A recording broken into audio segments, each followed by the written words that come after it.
nós éramos bons garotos, mas a gente também aprontou pra cacete. Eu gravei uma propaganda de shampoo. Era um Pode crer. shampoo Renamaru, abertura Rena do Maru, programa do Faustão, Perdidos na Noite da Bandeirantes. Porra, lembro, E você vê, tudo isso daí é muito engraçado. Eu já não. Pô, eu saí de lá, eu comprei um Fiat 147. O cachê da propaganda? Amarelo, aquele 1.6R. 1.5R, não tinha 1.6 ainda. O cachê porque eu já era um cara meio conhecido, entendeu? Então eu tinha que pagar meu cachê. Pra eles não era nada isso, cara. Vinculação na Bandeirantes antes do Faustão. Era chamada no Faustão. Puta que pariu. Então nós fomos fazer um show, cara, em Santos, chamava São Verão Vicente. Salário, vírus. Aí tinha uns caras que não gostavam da gente, que ficaram na fila do gargarejo. Tinha 4.000 pessoas, 5.000 pessoas. E tinha uns 50, 60 caras e os caras falavam shampoo, shampoo, shampoo. Eu lembro dessa história. A noite toda. Eu lembro dessa história. Cara, acabou o show, a gente ia lá, Scorpions, o Nardes, o nosso baterista americano, 2,5 m de altura, moleque lindo, loiro de olho azul, virou a bateria, bicho. Aí a gente já começou a quebrar o palco inteiro. Os caras que estavam shampoo começaram. Salário. Isso foi muito famoso, inclusive o Batalha tava nesse evento. Né? Foi o Batalha que me contou essa história. Foi muito legal. Eu sabia da propaganda, a gente lembrava do comercial. Tem bastante história. Na TV Cultura, uma vez também, a gente quebrou quase todo o equipamento, porque estavam sacaneando a gente. Bastante coisa, tem bastante coisa assim desse jeito. O hotel foi o Paraná, assim, a gente é gente boa demais. Porque a gente é assim, eu acho que até de princípio, até meu, porque se eu como líder da banda, se eu fizesse coisa errada pra cacete, eu não ia ter pulso pra tomar conta da banda, certo? Por isso que o Salário teve tantas formações, porque eu mandei cara drogado embora da banda. E o cara olhava e falava assim, pô, mas você usa droga? Eu falei, mas não quando eu tô trabalhando, entendeu? Nós fomos gravar um programa na Rede Gazeta e o cara tava fumando maconha, aí os caras vieram me encher o saco e eu falei assim, você tá fora da banda.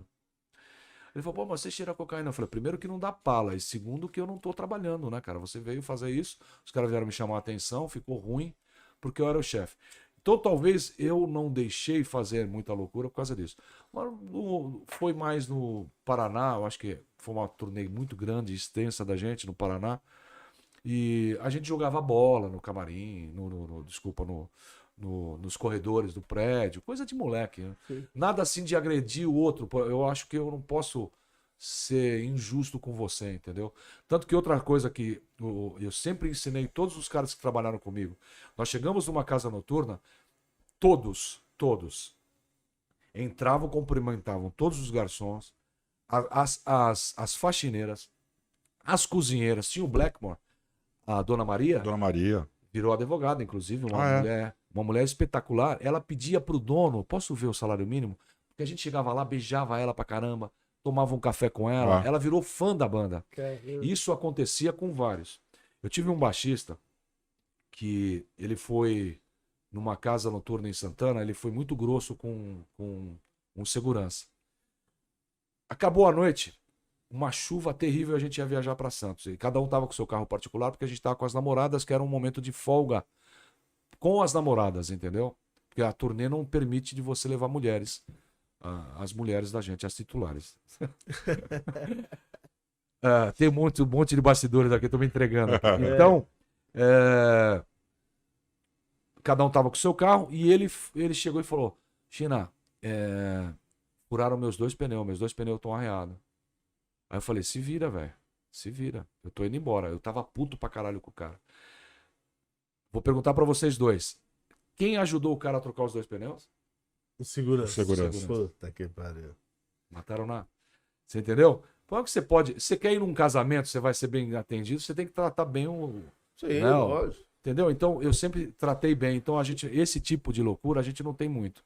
A gente sabe de algumas histórias do Traje a Rigor, no auge, os caras jogando televisão lá de cima. Sim, entendeu? Aprontando muito. Mas aprontar com um ser humano, eu acho...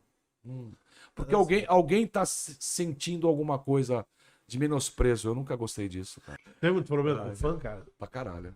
Bastante. Você tem aquelas histórias que eu já vi muito músico contar que chegava no hotel, a mulher estava escondida dentro do guarda-roupa, embaixo da cama, sei lá. Olha, o salário tinha. Tem de tudo. Tem os nossos holds na época que seguravam as nossas namoradas oficiais para não deixar... Porque a gente colocava... A gente tinha os seguranças da gente, então a gente chamava... A gente tocando já olhava aquela ali, aquela outra. Então a gente separava, isso era meio normal, até as bandas gringas faziam isso. A gente já escolhia e falava assim, traz essas meninas pro camarim, né? A escolha era aquela mesmo que os caras fazem. Você tá lá no palco, Banda gringa fala pro faz isso. assessor e fala assim, ó. Exatamente. Banda gringa É, faz isso é isso mesmo? Exatamente. A gente tem muito essa história, mas nunca ninguém confirmou. Acontece. Cara, Só que em São Paulo você não Pra tinha mim. como proibir as suas namoradas oficiais de ir, né? é isso. E aí a gente tinha a nossa equipe que não deixava as namoradas da gente ir nos camarins. Mas tem muita história muito maluca. Tem história de cara que prefeito, vereador que pede pra você ir dormir com a mulher do cara. Puta que pariu. Tem muita história maluca pra cacete, bicho. Mas nenhuma que deu muita dor de cabeça, assim. Ah, tem muita que dá, bicho. Menina que engravida, tem bastante coisa. Tem de se matar. Eu tive bastante pra caralho. Eu tive uma que dormia na porta da casa dos meus pais fazendo um escândalo do caralho. Tive menina que engravidou, menina de... Também não muda muito, né? Hoje eu estaria ferrado, né? Tá sendo filmado isso aí, vai mandar pra... Eu vou ser preso aqui. Menina que falava que tinha 16, mas tinha 13 com identidade falsificada. E menina engravidou, me deu uma dor de cabeça violenta. Puta que pariu. Bastante coisa, cara. Não, é muita loucura, né, Não cara? tem como fugir. Qual que era o playback dos caras? Depois a gente mudou isso. A gente vai aprendendo com a estrada. Depois a gente levava a cassete pronta. A gente levava uma cassete. Depois a gente até fez uma que era... Nossa, nem lembro direito daquela... Era uma outra fita. Era só de show. Que era pra fazer playback. Porque esse show, geralmente... Principalmente quando você começa a fazer... Por exemplo, Bolinha. Nós fizemos a caravana do Bolinha. Inocentes, eu acho que era Inocentes 365. Traje a rigor. Replicantes, E geralmente você paga, Não é o jabá era pago dessa forma. Você vai tocar 20 shows para tocar no Bolinha, três eventos, 3 vezes no Bolinha. Ele contou essa história do Chacrinha, que também fazia a mesma coisa. Exato, todos eles faziam. Então, nessa época a gente já estava crescendo, a gente já tinha um empresário. A gente mandava um pouco no empresário, mas era um cara que também estava querendo aprender. E aí ele falou assim, cara, fechei 3 datas no Bolinha, vocês vão aparecer 3 vezes no Bolinha. Puta que pariu, caralho, mano, que demais. Só que eu dei 20 shows pro cara. Caralho, como você dá 20 shows pro cara, bicho? Não, calma, sexta, sábado e domingo vocês matam os 3 shows. Porque você entra dentro do ônibus, na época tinha muito as discotecas, que a gente já falou. Então você entrava numa discoteca, tocava uma ou 2 músicas, as mais conhecidas que tava rolando na TV. Por exemplo, 365 era inevitável. Em São Paulo. Era a caravana. Tocava uma ou 2, apresentava lá as meninas, ficava tudo gritando, blá, blá, já vai para outra, já ia para outra boate. Era 2, 3 músicas, entendeu? Então você matava os 20 shows rapidinho.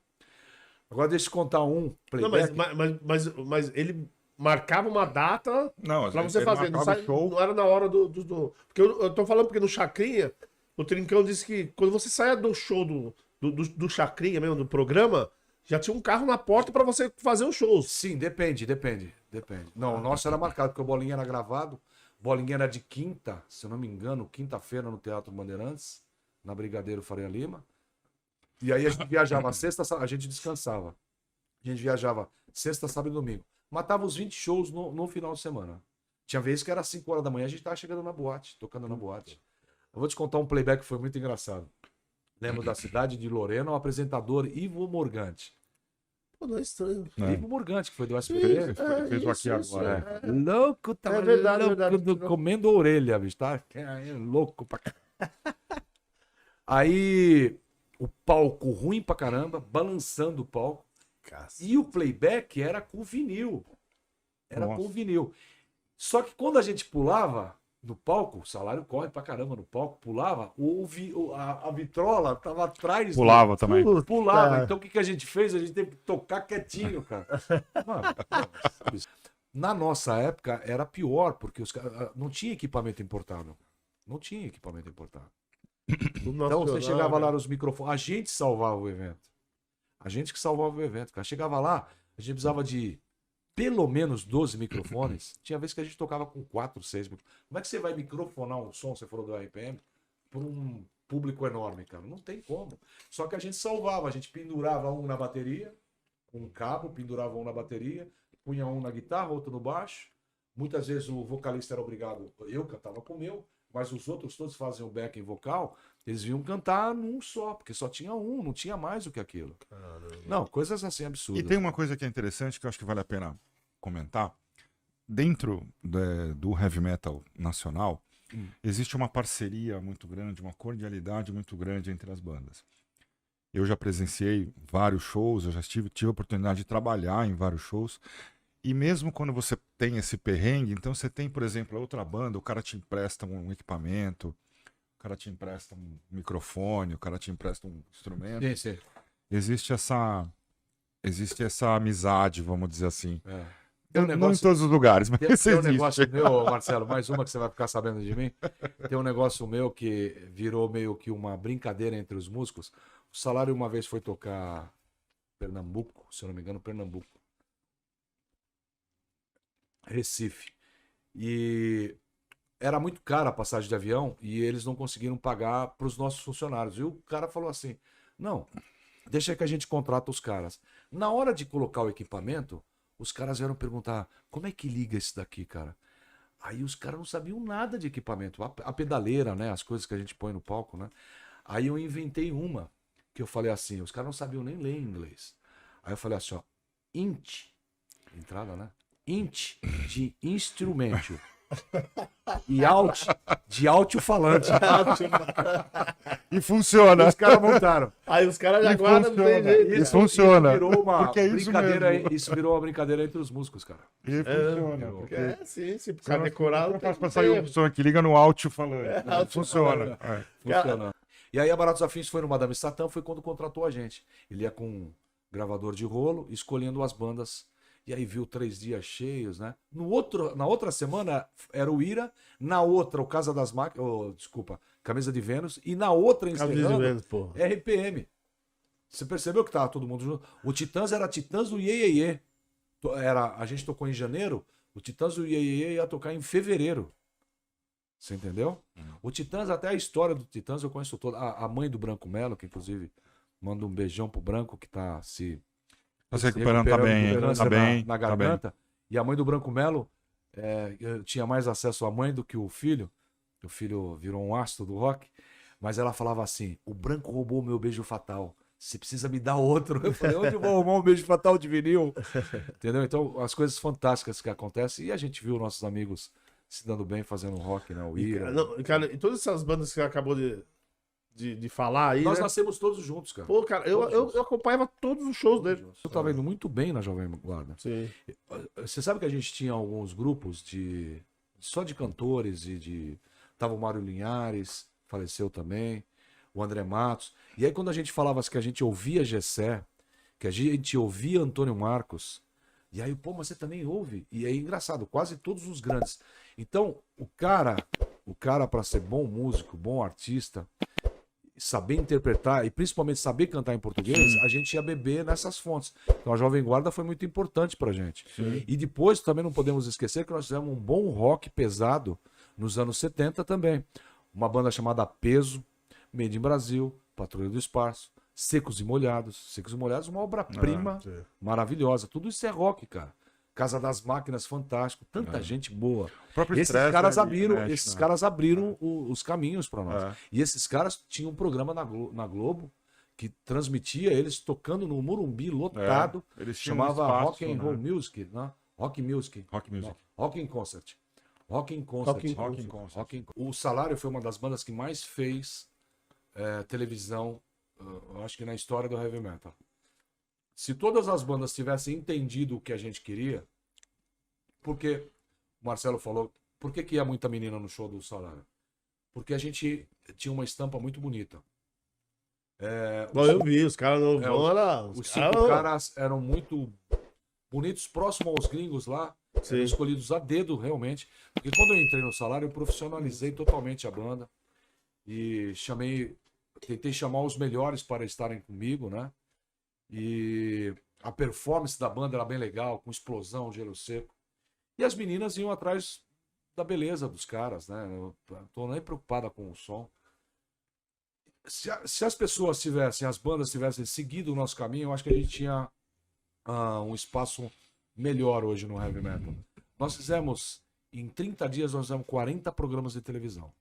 40 programas de televisão. Tanto que a gente estava tocando no Paraná, muitas vezes não via nem a banda toda, porque só tinha 2, 3 espaços no avião. Colocavam a gente dentro do avião, vinha, gravava Mulheres em Desfile. Sim. A gente fazendo a barba grande, tocando no Paraná, sem parar, um frio do caralho, ia fazer barba porra nenhuma, sem dormir, pegando só aquelas polacas lindas de loira de olho azul. Nem dormia, cara. Tanto que eu tenho um filho no Paraná, por causa dessa turnê, inclusive. Tenho um filho, Jefferson, hoje mora na Alemanha. E por causa de uma turnê, nós ficamos 6 meses tocando no Paraná. Conheço o Paraná de ponta a ponta. Moarama, Cascavel. Conheço tudo. Curitiba, adoro aquele estado. Tocou muito na nossa... Tudo isso é um trabalho que você estava me perguntando. Trabalho. Aí você vai, eu sou um cara simpático, fácil de lidar. Quando pisa no meu calo é embaçado. Mas eu ia nas rádios. Eu ia nas rádios populares. E o pessoal no Paraná, a gente tinha uma música muito forte. Nós estouramos com uma música cover do Rosa de Hiroshima dos Secos e Molhados. Essa música abriu as portas pra gente porque todo mundo tocava. Via lá Vinícius de Moraes, pô, legal. Os caras é boa pinta, Tom na Xuxa, os caras fizeram Angélica. Abre as portas, tudo um jogo, você entendeu? Isso tudo estratégia da minha cabeça e do Arthur, que tá nos Estados Unidos hoje, mora nos Estados Unidos, meu guitarrista da época, tudo um link na cabeça da gente que era garoto. Vamos linkando tudo isso porque vai chegando nas coisas. Esse disco mudou a história do heavy metal no Brasil. Porque entrar num estúdio de gravação naquela época, nós entramos no estúdio, os donos do estúdio eram o Sai e Guarabira. Não sei. Um técnico de som que se virou referência, o Zé Heavy Luiz. Que hoje grava bandas internacionais, nacionais, é um dos mestres do heavy metal no Brasil e internacional. Nós, garotos, entrando num estúdio que eram 8 canais. 8 canais. A gente não sabia nem o que fazer com 8 canais.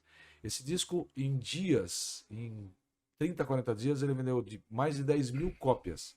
Só pra você ter uma ideia, a grande estratégia desse homem, que é um cara fantástico na música, que é o Luiz Calanca, dono da Baratos Afins. Um cara conhecido no mundo inteiro. No mundo inteiro. Ele lançou o SP Metal poucos dias antes do Rock in Rio, certo? Quando nós chegamos no Rock in Rio, eu já vi que eu falei, fudeu. A gente já não podia andar no meio do público. Por quê? Primeiro que tinha um programa na Manchete, a antiga Manchete, que era do Billy Bond, que foi o vocalista do Joelho de Porco.